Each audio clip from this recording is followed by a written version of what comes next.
Hey everyone, it's Des and Marco with After School with the Admins.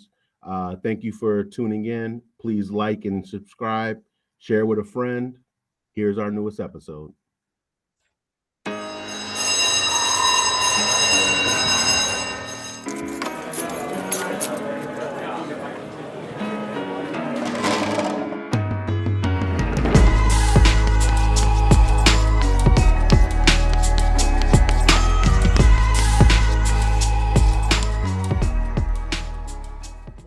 Welcome, everyone, to another episode of After School with the Admins. I'm your host, Marco Trillo, and I'm here with my co-host, Desmond Caldwell. Good morning, good afternoon, good evening. How's everyone doing?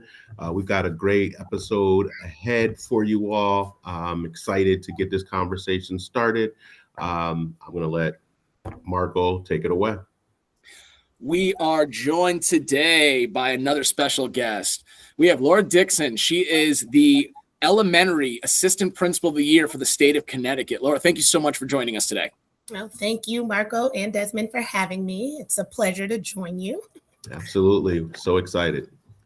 Yeah. So we love to always start off with the same exact question for our guests. Can you just tell us a little bit about your educational journey? How you tell us about yourself and how you got to where you are today and became the Assistant Principal of the Year for elementary schools? Of course. So, this question I get asked a lot, and I always have to kind of think back to how did I get here?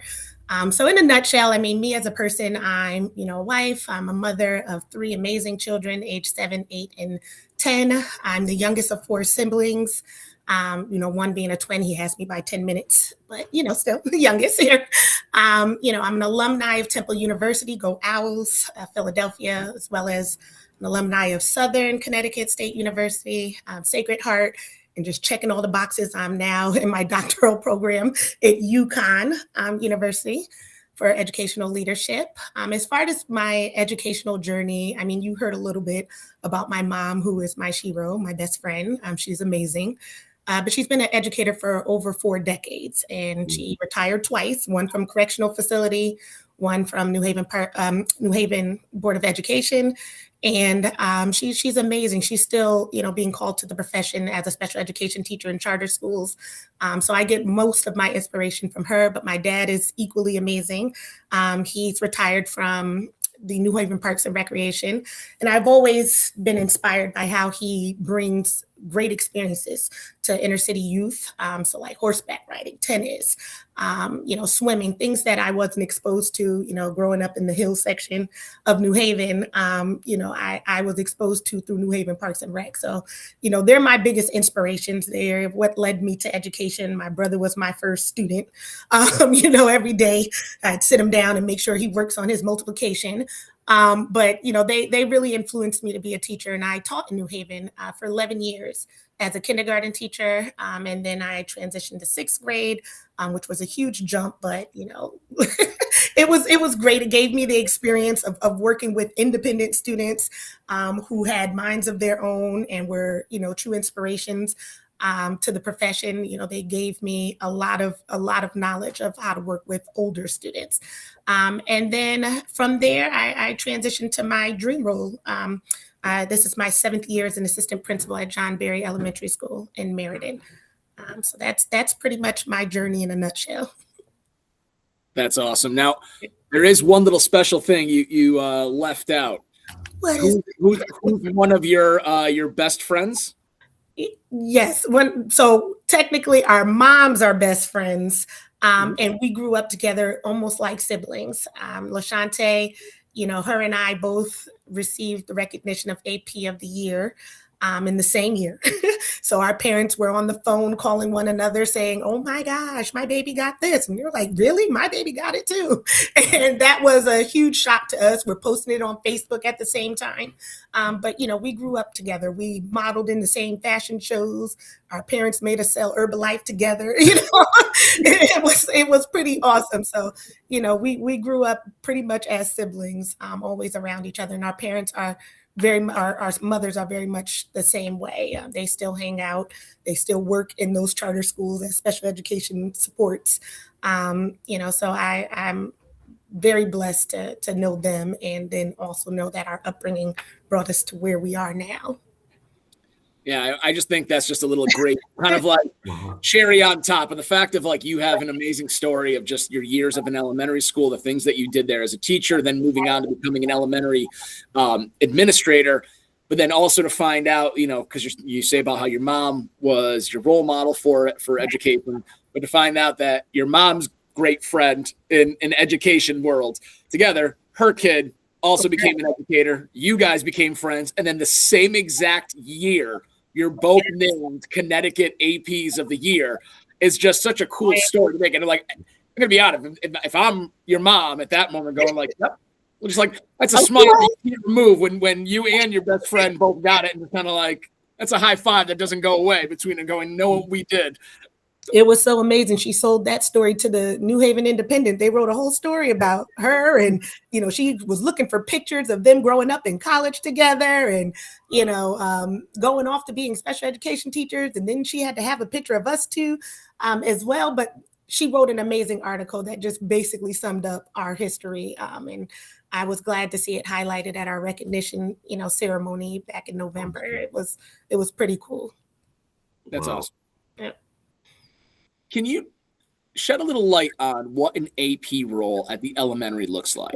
Just because I know it's not, I won't call it a new position, but I do know a lot of districts are now moving to AP positions where some of them didn't have that in the past. So can you kind of give us a little bit of like the day-to-day of what an AP at an elementary school looks like? Could I just add a little piece to it? Yep. So I think historically it's been at the AP level, it's been lead teacher instead of AP. Right. So could you talk about the difference in those two roles?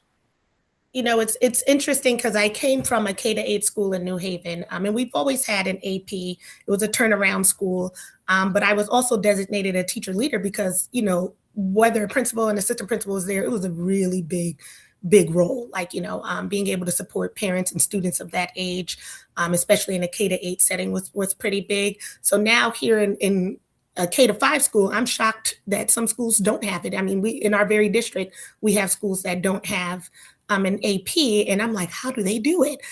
There's just so much involved from, you know, really supporting instruction and then, you know, student behaviors and then going in and supporting that community connection, you know, making sure that you have community members coming in and growing your school, but also, you know, family members, being able to support the families and their needs, especially during the holiday seasons when so many people go, you know, without. So, you know, it's a very big role. And I'm glad that I have the principal, you know, that I have, Dr. Kimberly Goldblock. She's amazing to work with. And pretty much our day is very much structured in the beginning and then all mayhem towards the end of the day where we have to brief every morning to say, what didn't we do and what do we need to do next? So pretty much that's how our day starts. In the morning, we're briefing with one another, just talking about the meetings that we have, you know, our coverage, because staff coverage is difficult. It's very tough. So if someone calls out that day, just making sure that we have a staff member to go into the room to carry on with instruction, talking about any previous incidents, things that we need to follow up on from the previous day. That's pretty much how our day starts. And then we go out to arrival. And every morning we are outside, whether it is warm, cold, freezing, snowing, raining.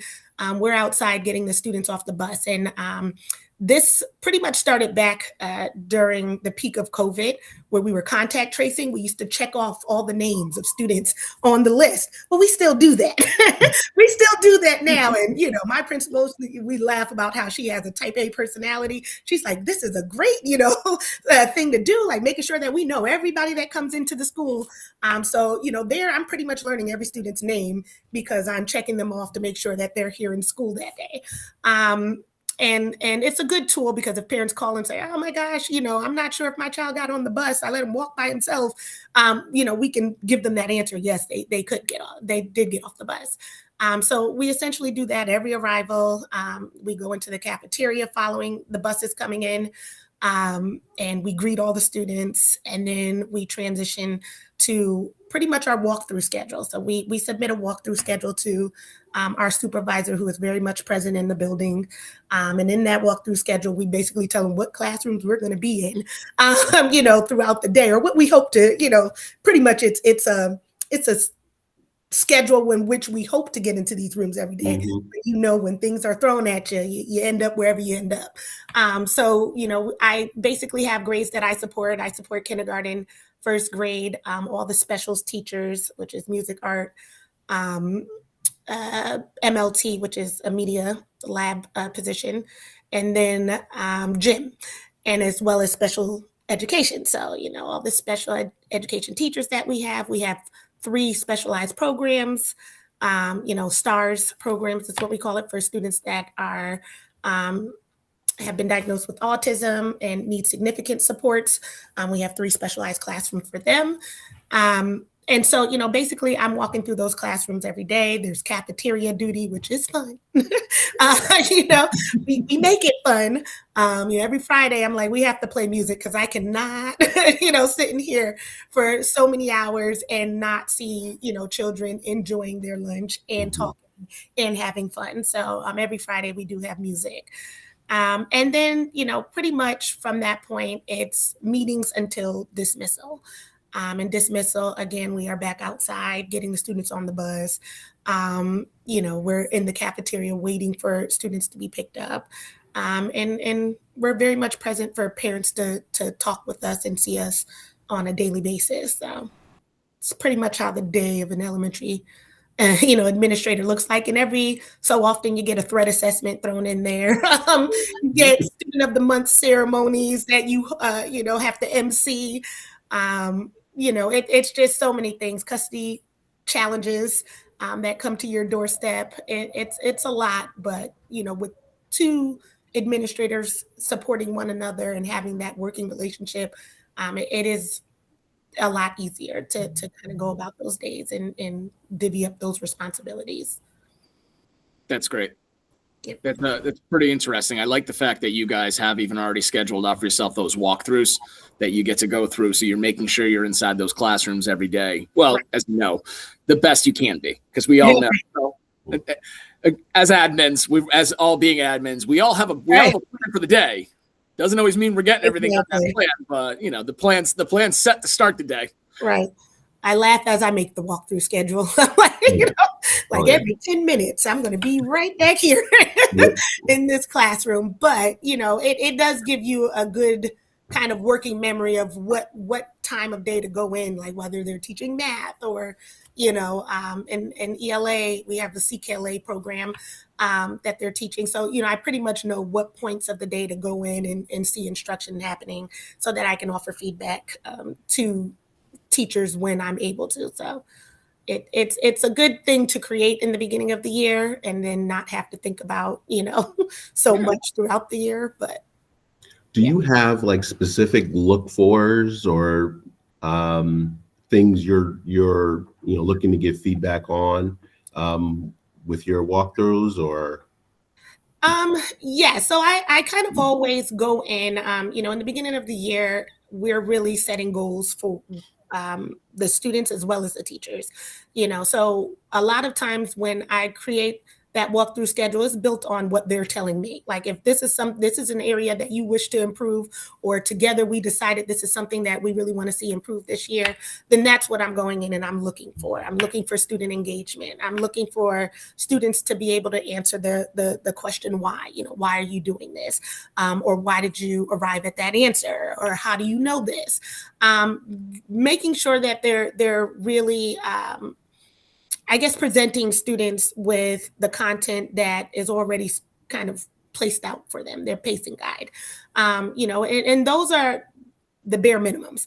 But I'm also always looking for some positives. I find myself whenever I'm going into classrooms, I need to write down the positives so that when I send an email, I can start with that. I can start with, I loved how I saw this, that, and the third. And then, as we move on, I would love to see, this grow in this area. And it definitely softens the blows. It definitely, celebrates the work that they're doing. Sometimes all I have is positives, when I walk into the classroom, and, teachers are appreciative to get that feedback and say, you know what, I'm doing something good in this classroom, and she's sharing it with everyone.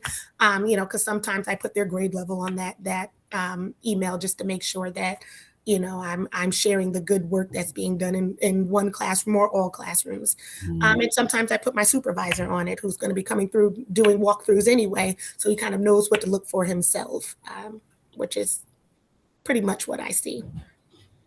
And I like the fact that it doesn't always have to be a negative. Oh, no. I mean, I think that's something that we as admins don't, I would say we all do, but I think sometimes as admins, we almost look for something to be able to give for feedback, but feedback doesn't always have to be a situation that we find something wrong in the class. The feedback could just be, you're doing an amazing job, and you need to hear that you're doing a great job, that this was awesome what I saw here. Like, keep up that aspect of this. Like, that's sometimes exactly what a staff member wants to hear too. Like, they're not always looking for a statement of that feedback sandwich. If I'm going to give you a positive, then I'm going to tell you something you need to fix, then I got to give you another positive afterwards. 9 times out of 10, they don't want that. Right? 9 times out of 10, they don't want that. And I had to be conscious of that. So I started, especially after my first year, because my first year I came in with the briefcase and glasses saying, I'm going to do everything that they tell me to do and make sure that, I address any area of concern. And that wasn't me. That's not what the teachers wanted, and I had to learn that myself. So eventually, I came around, and I'm Googling, things. I'm looking on Pinterest to try to figure out, well, how can I build morale, but then also, give feedback in the areas that they need feedback in. And, I started putting Post-its like on the door, writing like positive messages. And some of those teachers still have those messages, like, and I may have given it to them 4 or 5 years ago. They have it on their closet, just as a reminder of like, whoa, she said something nice, to me. And I was like, man, I got to do more of these. And that's kind of what myself and the principal do now. It's like, even this past holiday, we did turkey feathers, where, you're basically building, a turkey, writing positive messages on the feathers for staff members on their doors. And they loved that. Like, every staff member participated in it because, they just needed to share the positive notes with one another, but then also receive it, which was pretty cool. So that sounds like it falls under that servant leader mentality. Yeah. And I know that one of your mottos is, how can I serve you? So can you talk to us a little bit about how you see yourself as a servant leader within your building? Yeah. Like I shared, when I first came in, I feel like you kind of get wrapped up in the logistics of the role, the paperwork and what the job entails. And you really forget the human side of the role, where you're empathetic and you're giving grace, to others when it's due. So whether it's a student, a parent, or a staff member, I try to lead with empathy, understanding, kind of recognizing those imperfections and giving grace again when it's due. So I started not really asking like, this is, or telling like, this is what you have to do, or, this is the expectation, but more saying like, how can I support you? How can I serve you? And that really changed, the relationships that I was building. It really changed, how parents saw me, how staff members saw me, how students, show up for me. And that was something that really, really, again, was a mindset shift. Like, it wasn't anything that like I had to do that was cumbersome to my, to the role. It was really just me changing my mindset and saying, don't start off, telling them, hey, your kid's been absent, 35 days this year. Like, you really need to make sure he's in school, but really like, let me give you the policy here. Now tell me what's the barriers, like what's preventing you and how can I help you?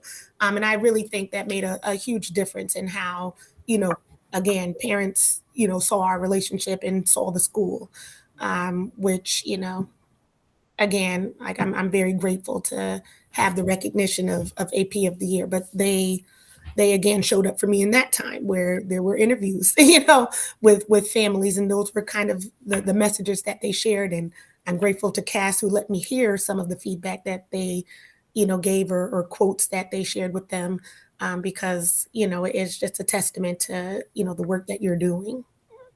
It's pretty good. Awesome.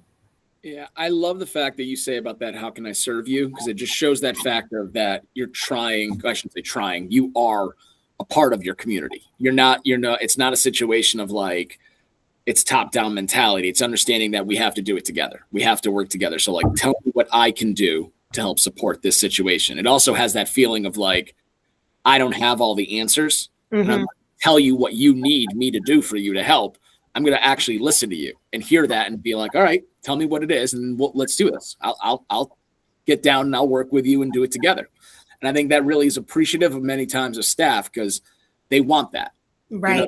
They want that individual that's going to do it with them, not do it. Well, sometimes they wish they could have it for them, but they'll learn just as much when you do it together, or the fact that, you're not just telling them to do something and walking away in that situation. You're trying to do it with them in that part and see that you're willing to be in that component with them. Right. There's certain teachers that I've given feedback to, and they're like, I don't know how to do this. I don't know what you're asking me. And they start to feel down and they're like, and I would offer like, would you like me to come in and model like, how to do it? And they didn't feel threatened by that. They felt like, okay, yeah. Like, first I'm pretty sure it was a dare. Like, yes, I would love to see you do it. I would love to see you do it. Come in and show me how to do that. I can't wait to see you do that with my kids. What the kids do to you. And then when you go in and you model it and you show them like, okay, it doesn't have to be anything too crazy, but like, let's make sure we're presenting manipulatives to those students who need it.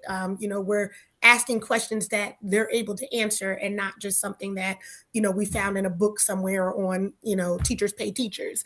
And once you model that and you show them like most of the time, they're very grateful. Like, it's like, okay, now I see what you're asking me to do. And now I see how it's working with my own students that I'm going to definitely try it, in the next go around.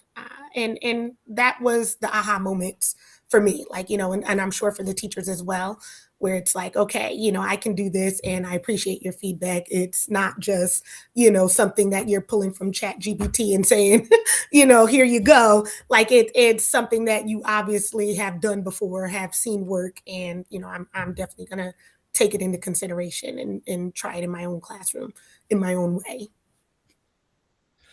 You have said before in other interviews about you hold a high bar for expectations for students, but you also want to make sure there's room in this aspects of it for the social emotional needs. Right. In your mind, how do we do that? How do we find that balance to be able to do both, especially at that elementary school level where we know this is the building blocks for literacy to allow for reading and understanding of writing, the understanding of the essentials for mathematics. How do we find that time to still make sure that we're worrying about the whole child and their social emotional needs on top of being able to focus on those skills? It's the relationship building. Like when we began some of our cultural competency trainings, Dr. Lenise Stevenson was supporting Meriden, and she was absolutely amazing. But she basically presented, equity, fairness, like understanding through a different lens, like just by telling your own educational story, by sharing your own struggles with, learning, or sharing your own struggles growing up. And I was able, like, it started with our assistant principals, where we would basically share our own stories. And at that point, it was probably my second or third year into being an administrator in Meriden, where I had to basically tell them all about my life, and growing up in New Haven. And honestly, up until that point, I didn't open up like that. I wasn't as transparent as I am now. And it showed, like, I didn't have those relationships with teachers, but following that cultural competency training, I had those relationships. Many of them related to me and said, you know what, I had similar experiences growing up, and I'm so happy that you shared your story, because now it makes me a little bit more empathetic of what people are going through. And so they started to see their students different. They started to see their families differently, which was very eye-opening to me, but then also eye-opening to the teachers to know that, like, everyone's human. The same parent that you're not seeing daily or you don't hear from all the time works 3 jobs and she's sleeping during the day. And, it's not that she doesn't care or doesn't want to be present, but the timing that you're presenting meetings, the timing that you're trying to message her, she's just trying to catch her 6 hours of sleep for the day. And that's an eye-opening experience, not just for me, but again, like I said, for the educators that are supporting these students. So I had so many teachers that came to me and said, you know what, like, I know I have these expectations for students. I'm going to make sure that they reach them, but I'm also going to make sure that I'm supporting the family. I'm also going to make sure that I'm supporting them through this, where they don't necessarily have to do homework at home if there's not an adult that can support them through it. They can come do it in the morning, during breakfast time with me, and I'll still give them their full points. I'll still make sure that they have, the tools and things that they need to be successful in school. So, again, like, to me, our district was pretty great with adding social emotional learning to our day post-COVID. So every 20 minutes of the day, it starts with a social emotional lesson. That's pretty much every 20 minutes of the day we spend, teaching to morals, teaching to those skills that we want students to have, to be productive citizens in, the school setting, but then also outside in the world. So, making sure that we're intentional about the lessons we're teaching them, but then also making sure that we're understanding with the families is one of the reasons why, like, I feel like our social emotional learning is pretty strong, in our school setting, but then it also is very impactful for our families and students because they have teachers that understand their situations and show up for them in the ways that they need them. That's pretty much. Do you think that's part of the reason why you were able to reduce absenteeism in the way you did? Oh, yeah. Again, like I shared with building relationships with families, I was tasked again post-COVID with, reducing chronic absenteeism. And that is no easy feat when you have a school that is like 25% chronically absent at that time. And, there were valid reasons why the kids are sick. The parents are working or they don't have transportation. They don't have someone that's able to walk their child to school, even though they don't have a bus. So, being able to develop a team and then really be strategic about how we are looking at data and who we're targeting for support really changed our numbers. So, every week I draft, there's a report that you pull where you can see who's chronically absent in your school.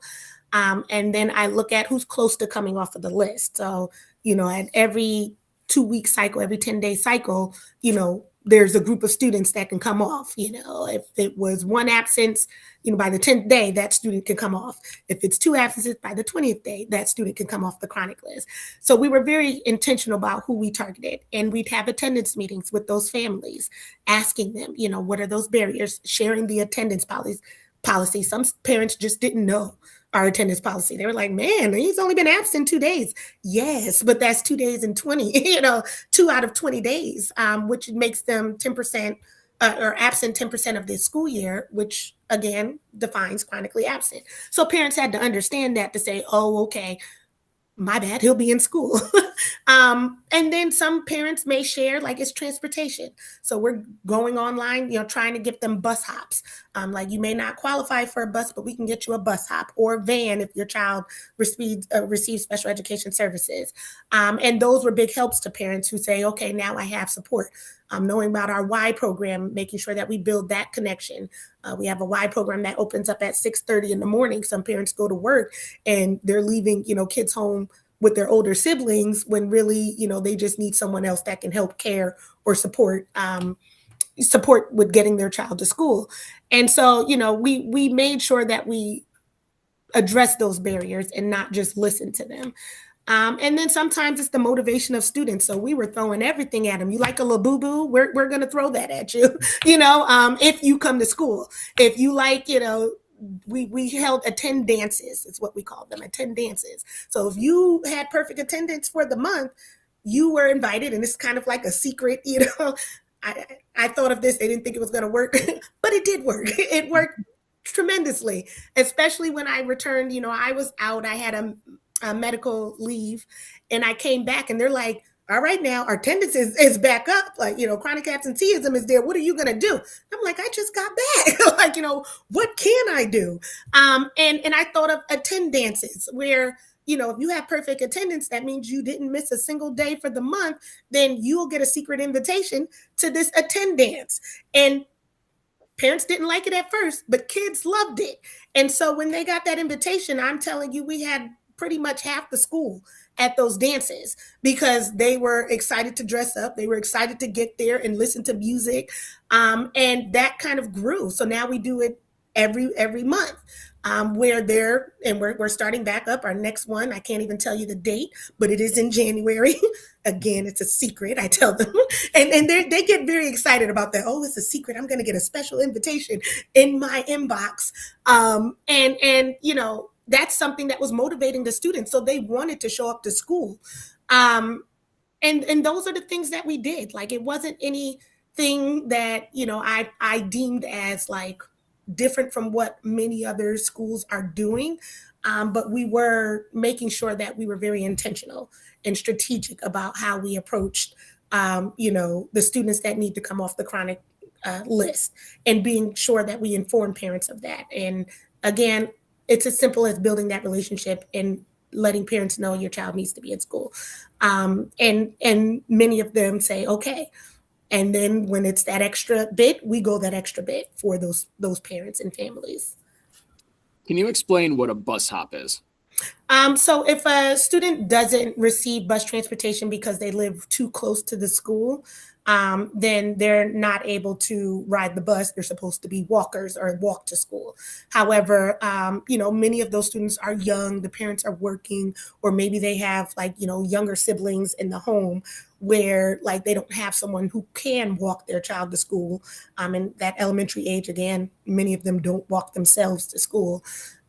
So being able to ask the district for a bus hop means that they could, join or jump on a bus to come to school.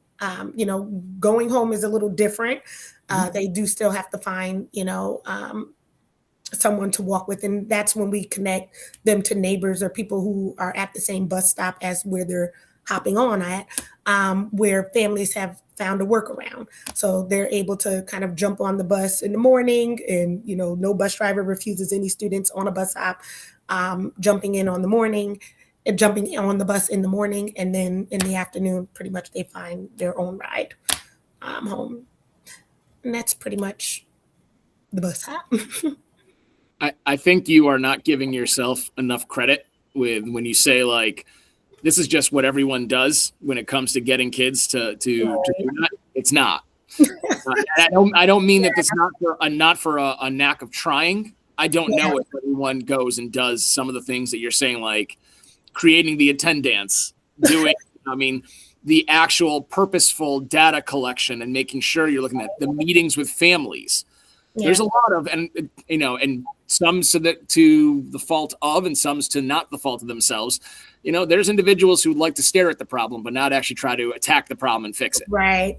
It's really easy to look at that same exact attendance data and just be like, I can't believe these 7 kids are still not coming to school. And not saying with it, or saying the statement of, well, they're an elementary kid, they can't get themselves to school, and that's all. That's our excuse.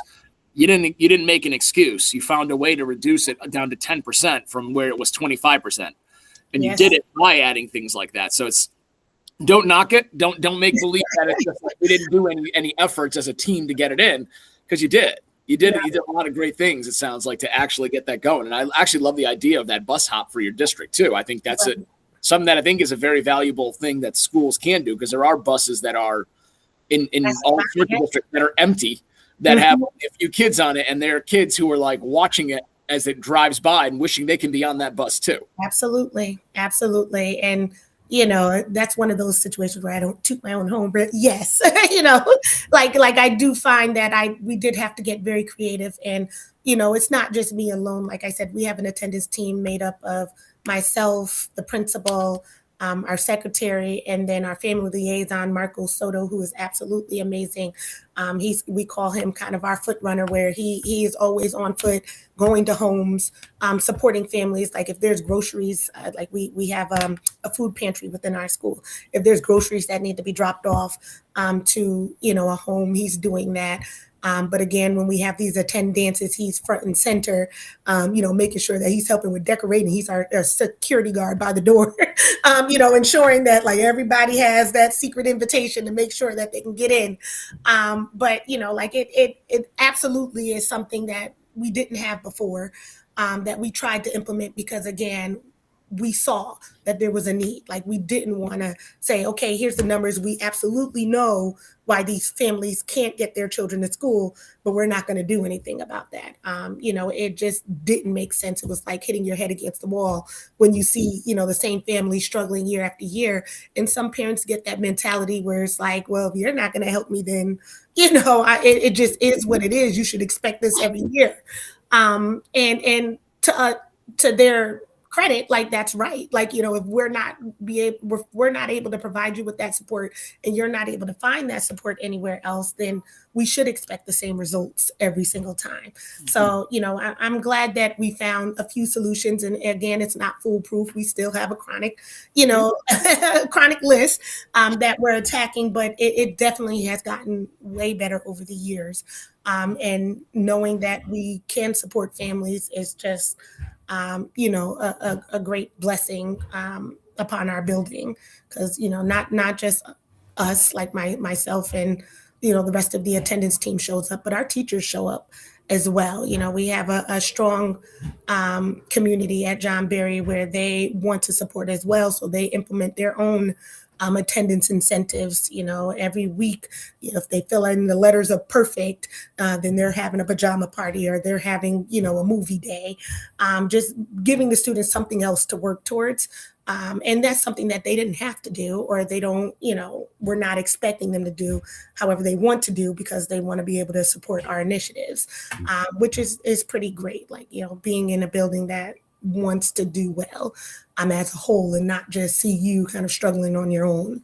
And same thing with those attend dances. They show up, they don't have to volunteer to be present, but they show up with their own kids sometimes. And that's exciting to a lot of the students, to be able to see their teachers and their children partying with them, after school hours. So, it's definitely a testament to, the support and love that we have, the family community that we built at John Berry. Right. So it's the culture. I mean, when everyone is willing to, go that extra step. Yep. There was another piece that you mentioned that I felt like was just like glossed over as well. Like the kids getting home, you mentioned like organizing with neighbors. Yeah. I'm going to name it a walking school bus, Right. like getting together and, Marco is working, so he can't walk his child home, and Right. District rules state that this is the distance, so this child at this age should be able to walk this distance. But we know how people feel about their babies walking streets, and whether it's safe, and especially if they got to cross, and so reaching out and creating these, again, I'm gonna call it walking school buses, where neighbors are coming together, and Dez is free, so he's going to walk his own child and Marco's child home. Right. And that's again building community. Yeah. That is also building culture. And so again, if you mentioned the parents who feel like, look, this is a struggle, this is a difficulty that I have and I'm gonna have, right, likely for the next however many years. I can't get a different shift at work. You can either work with me, or you can keep reporting me and create an enemy out of me. Right. And I no longer feel like you have my child's best interest at heart. You are just checking boxes that you have to check. And I think that again, that is a cultural piece that as a parent, I recognize. Right. Whereas, maybe others don't, or I think maybe it's just because it's what you do, you don't recognize that, but that is not always the way things work. Right. And that's, you said it very clearly. The kind of the problem that we kept running into, because as if a student receives 10 unexcused absences, you're supposed to file DCF. That kind of was a trend that was taking on, its own life that I didn't enjoy. I'm not going to file DCF because a parent is clearly telling me they don't have the support system. But yet here's their child who's missed 35 days of school, most of those, again, unexcused, or unexcused in the traditional sense, that I had to do something. And, my team felt the same way. It's like, well, now what can we do if this is the problem, if this is the issue? If we want to avoid filing DCF, because not only is it cumbersome on the family, you break that trust and you break that relationship, but it's also time consuming for us. Like, who wants to do that? Like, who wants to spend all that time reporting this, and then meeting with DCF workers and saying, hey, we know what their struggles are. We know what the problems are, but here you go. Try to figure something out, when we can very well do that ourselves. And honestly, I can share that, we rarely file DCF, especially for attendance, being as though, we have these relationships. We have found, solutions in many of these, to many of the barriers that we were being faced with. And we build relationships with families where we can have those conversations and move on from there versus going the back route or what I would say the easy route, and filing DCF and allowing them to do it. So also, it sounds like, though, besides just working with families, you also love to work with your staff. And it looks like you love to try to keep things positive and light for keeping morale up. Can you talk a little bit about some of those things that you've done to try and make sure that staff understand that it's not just a party for the kids? Oh, yeah. Fun for the staff, too. Oh, yeah, I party all the time. That's probably, the biggest thing about me, and what I'm pretty sure staff members would say. I'm just a big goofball. I walked into the role, and honestly, that's not how I was the first year, which is completely different than how I spent my 11 years in New Haven. I didn't feel like I was going to work a single day in my life, because I showed up and I was just all over the place 9 times out of 10. I need to be in the office making jokes. I need to be, in your classroom setting up things and surprising your students and you in some way or some fashion. So when I walked into the doors of Meriden, I recognized, me being, the only Black administrator there, I recognized some people came with their biases, they automatically assumed that I was aggressive, or, I was just very strong headed and I didn't like to have fun. So, from that assumption, I pretty much birthed Funny Fridays, where, essentially it was just me on the loudspeaker, and randomly one day, honestly, it wasn't that random. At COVID time, kindergarten, I was in charge of supporting kindergarten remote learning. And this is my first year. I think about that, this is my first year as an administrator. That's how crazy it was. I walked in and things were going a little rough. And then next thing you know, COVID hit and we were all at home. And I was like, whew, good, because I need a year to try to figure this out. But then they said, no, you're not really out. We're going to do remote learning for our students, where you'll be in charge. We'll put an AP in charge of each grade level. So you're going to be in charge of kindergarten, since you're from kindergarten, or kindergarten really well. So from that, I started coming up with, I was like, well, if I'm going to do that, I need to do announcements. So I started making video announcements for the remote learners. And in those video announcements, one Friday, I was like, this is going to be funny Friday. I'm going to tell jokes on Friday. And parents, the feedback was just like, I love this. My kids love it. And they're giving me jokes to share. Awesome. So when we returned back to school, I just kept it up on the loudspeaker where it's like, this is funny Friday. I'm going to tell jokes. And again, it took a mind of its own, and students started submitting jokes. I have my regulars, and then I have a few that you wouldn't even know. They never crack a smile, but they will submit a joke in a minute. And it's amazing. Teachers were submitting jokes. My own supervisor submitted a joke. Like, it was just, something that really lightened the mood. Every Friday. It gave students something to look forward to. It gave me something to look forward to. It made us laugh throughout the week when they were trying to come up with jokes just for me. I can't do a walkthrough through any of the classrooms without someone sliding me a joke on a piece of paper and saying, make sure you read it on Friday. That was always fun. And we do other things, like we had a mystery walker. So, anytime, like we had a report, that like our students were too noisy in the hallways. Every time that they walk through the hallways, they're interrupting classrooms or things of that nature. So, we came up with Mystery Walker, where a random staff member that we choose is basically the mystery walker, and they're looking for the quietest classroom in the hallway. And that was just another fun thing that students could look forward to, because they get named on that Friday. They get named. And they're able to have like a party of their choosing, usually ice cream party, donut party, or popcorn party, and they loved it. But those are things that really, I didn't realize was shifting the culture and climate. I was just trying to go to work and enjoy what I do.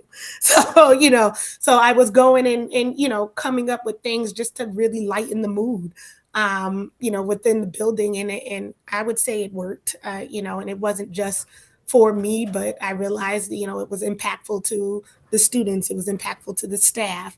And that really just kind of livened it up. And I'm happy that we are in the place that we are in now, because I can't go to work and not be happy. So that's always a big piece. And again, we have spirit weeks, just like, many other schools. I don't know if middle and high school does. Oh, okay. You never know who's too old to do it, but they're all too old to do it until the day comes up, and then they're all willing to be a part of it, and everybody joins in. Yeah. Those or something for us. We had our workout Wednesdays. I mean, the kids loved it. The staff love it, and it's just a way of making sure that every day doesn't feel like work.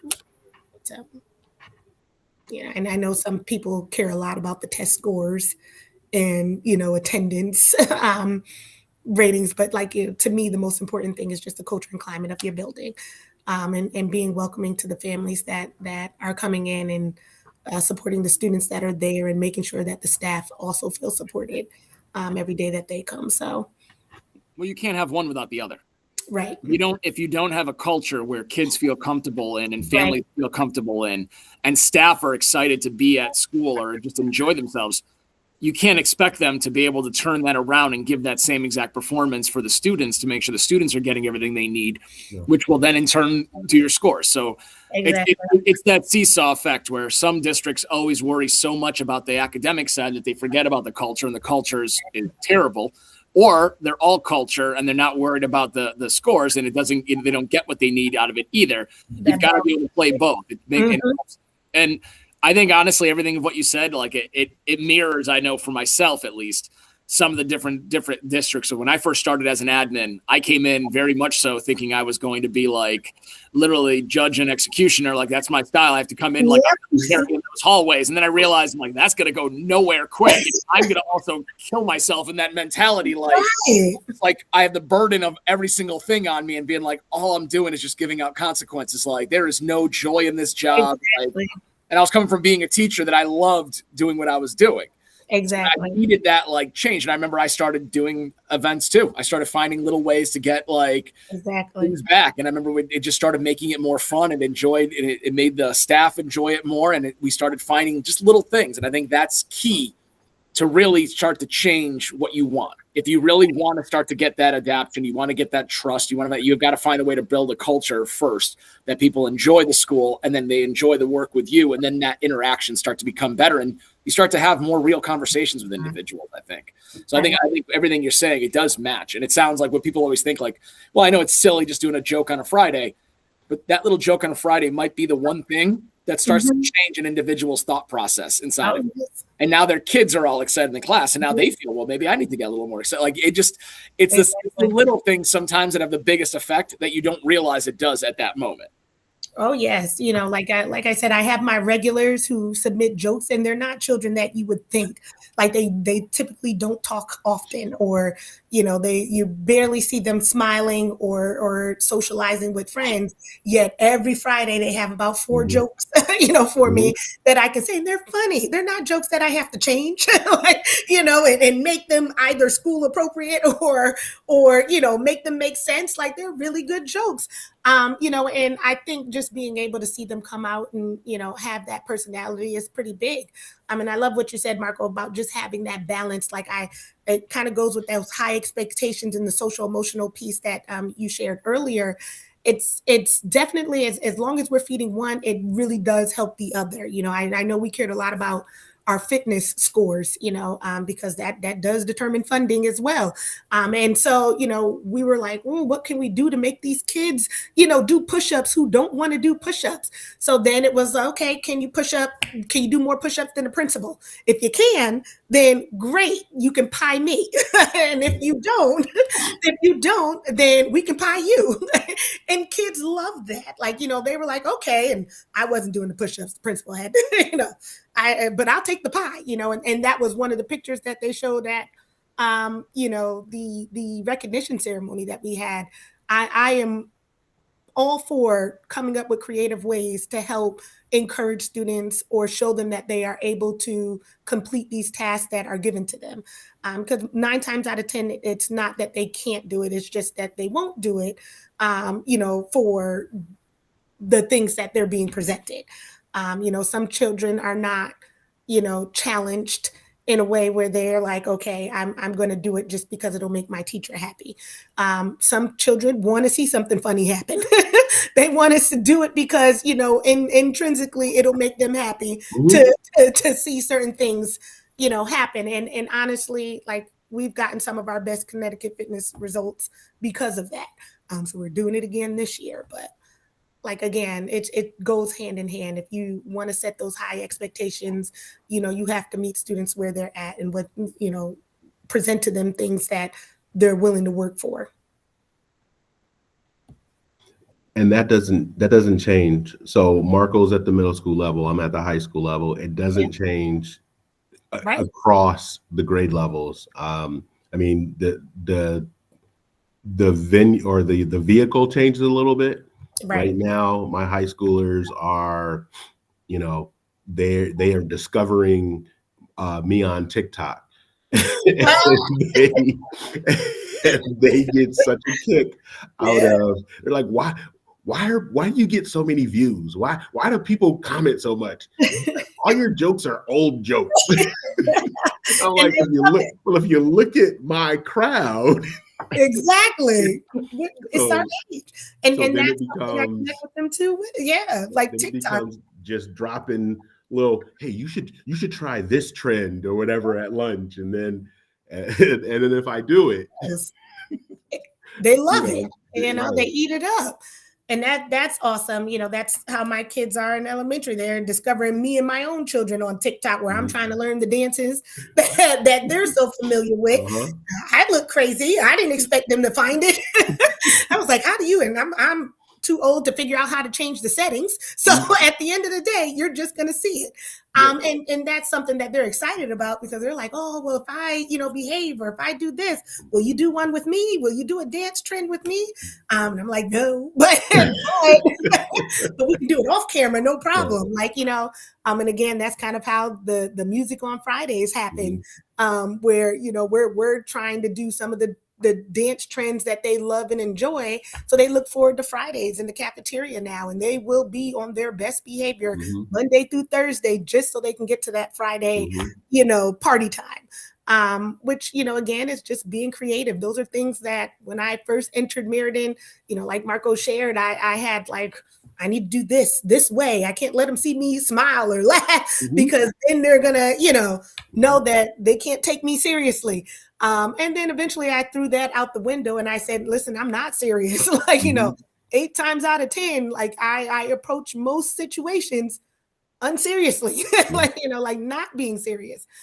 So, to me, I feel like that's where they get to enjoy the parts of me as a person versus me as an administrator.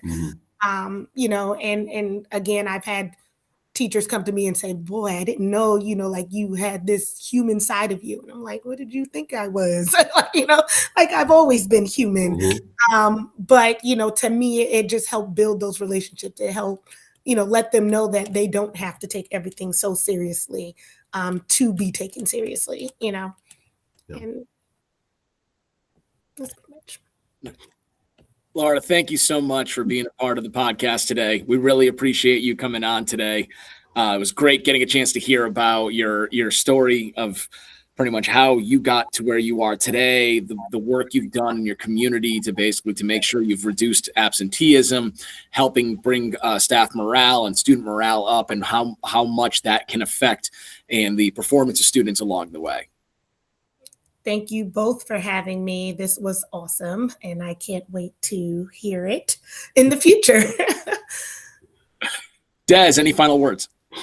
No, I love listening to administrators at the elementary level. It is always, I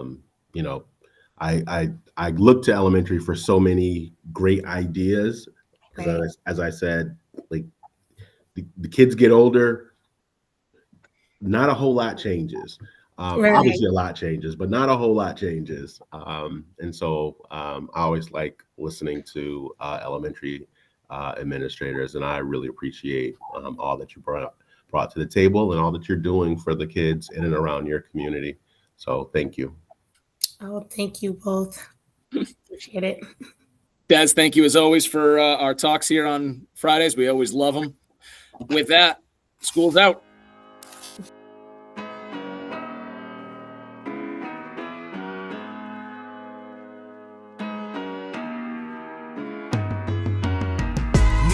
You all will be missed. Until then, I gotta blow you a kiss. Until we meet again on that other side, this my rhyme. We all love you to the end of this time, always. Know this, you all will be missed. Until then, I gotta blow you a kiss. Until we meet again on that other side, this my rhyme. We all love you to the end of this time, always.